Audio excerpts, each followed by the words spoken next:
তরফ থেকে আজকে আমরা 26/12/2023 হরিণঘাটা উদ্দেশ্যে রওনা হচ্ছি। হরিণঘাটা মিউনিসিপ্যালিটিতে ওদের ওই রিলায়েন্স জিওর নিয়ে কিছু প্রবলেম আছে, জিও এয়ারটেল নিয়ে। ওনাদের চেয়ারম্যানের সাথে ওখানকার অপারেটররা আমাদেরকে ডেকেছিল, তাই সেই নিয়ে আমাদের একটা মিটিং আছে। আমরা চললাম ওই ডিসিবিওর তরফ থেকে সবাই মিলে ওই চেয়ারম্যানের সাথে কথা বলতে।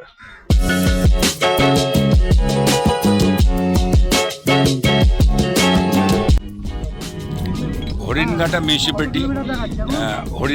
মিউনিসিপ্যালিটির চেয়ারম্যান শ্রী দেবাশিস বাসুর ডাকে এবং লোকাল কেবল অপারেটর হরিণঘাটার লোকাল কেবল অপারেটরদের আহ্বানে ডিসিবিও টিম কলকাতা থেকে 26 তারিখে হরিণঘাটা উদ্দেশ্যে রওনা হয়।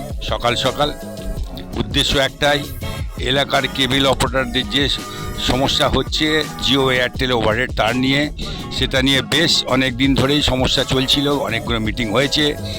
সেক্ষেত্রে চেয়ারম্যান ফাইনাল একটা ডিসিশান নেবার আগে কেবল অপারেটরদের সংগঠন থেকে বসতে চায়। সেক্ষেত্রে হরিণঘাটা কেবল অপারেটররা বর্তমানে যে সমস্ত কর্মকাণ্ড চলছে এই ওভারহেড তার নিয়ে মিউনিসিপ্যালিটির সঙ্গে বা কর্পোরেশনের সঙ্গে যে সমস্ত মিটিং চলছে, সেখানে ডিসিবিওকে তারা দেখেছে, তারা বুঝেছে যে ডিসিবিও সংগঠনটা প্রকৃত কাজ করছে, সেই হিসেবে ডিসিবিওর টিমকে তারা ডেকে পাঠায়।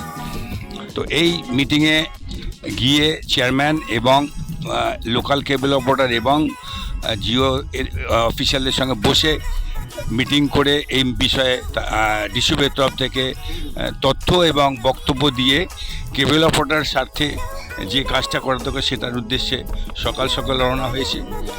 দেখা যাক, আমরা যাব, চেয়ারম্যানের সঙ্গে বসবো, সমস্ত তথ্য সমস্ত ডকুমেন্ট আমরা নিয়ে যাচ্ছি। আমরা চেষ্টা করব কেবল অপারেটরের স্বার্থে, কেবল অপারেটর হয়ে কথা বলে কেবল অপারেটরদের যে সমস্যা এই জিও এয়ারটেল কর্পোরেট দেখেছে তাদের সমস্ত পদক্ষেপগুলো যাতে আটকানো যায়।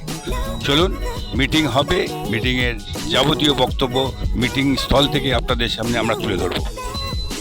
এই মিটিংয়ে উপস্থিত ছিলেন চেয়ারম্যান দেবাশিস বাসু মহাশয়, এছাড়া দুজন councillor, vice chairman Sanjeev Ram, engineer এবং ফিনান্স ডিপার্টমেন্ট থেকেও ব্যক্তিত্বরা। সমস্ত মিটিং অত্যন্ত সুষ্ঠুভাবে সম্পন্ন হয়।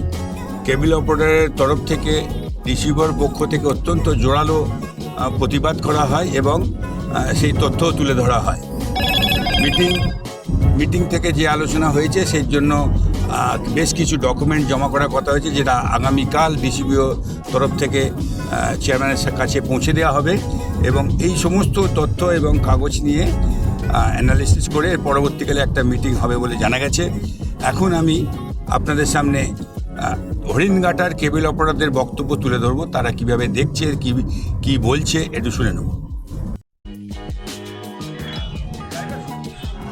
আমি কলকাতার ডিসিবিও সম্পর্কে গেছিলাম, ওনাদের সম্বন্ধে খুব ভালো শুনেছি।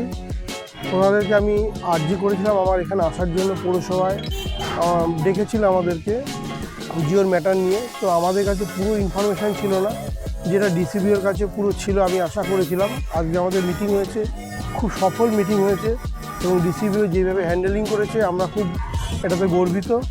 আগামী দিন ডিসিবিওর সঙ্গে আমরা আছি, থাকবো।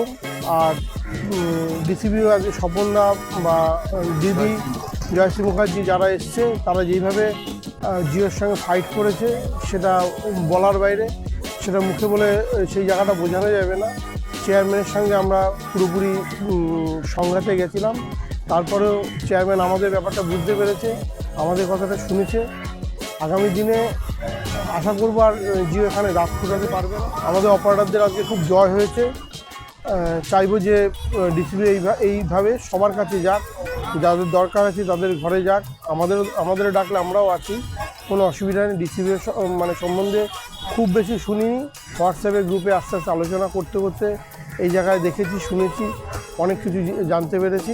তো আগামী দিনে চাইবো ডিসিবিও যে কোনো সমস্যা হোক ডাকুক, আমাদেরকেও ডাকুক এবং যে কোনো অপারেটরের কোনো সমস্যা হলে সেই জায়গায় পৌঁছাক। অপারেটররা তাহলে বাসিন্দাকে বহু ছেলে করে খাচ্ছে, বহু পরিবার করে খাচ্ছে, যাদের এটাই রুজি রোজগার। কারো 55 বছর, কারো 60 বছর, কারো 45 বছর, এরপরে আর অন্য কিছু পাওয়ার আমাদের জায়গা নেই। এটাই সবচেয়ে শেষ জায়গা। তো আমরা চাই যে এটা করে শেষ পর্যন্ত আমরা যেন ব্যবসাটাকে টিকিয়ে রাখতে পারি, আমাদের পরিবারগুলো সবাই যেন টিকিয়ে থাকে। ওই ডাক্টিংয়ের মাধ্যমে নিয়ে যেতে হবে। তো আমাদের কথা খুব মন দিয়ে শুনেছেন চেয়ারম্যান এবং আরও বাকি আদার্স যারা ছিলেন অফিসিয়াল, তারা আমাদের কাছে সমস্ত ডকুমেন্টস সাবমিট করতে বলেছেন। আমরা কালকের মধ্যেই সাবমিট করে দেব। আর আশা করছি আরেকটা মিটিংয়ের পর এখানকার পারমিশনটাও পেয়ে যাবে হরিণঘাটার অপারেটরদের জয় হোক, এটাই আমরা চাইবো ডিসিবিওর তরফ থেকে। আমরা আছি সঙ্গে, সবার সাথে আছি, সবার সঙ্গে থাকবো এইভাবেই।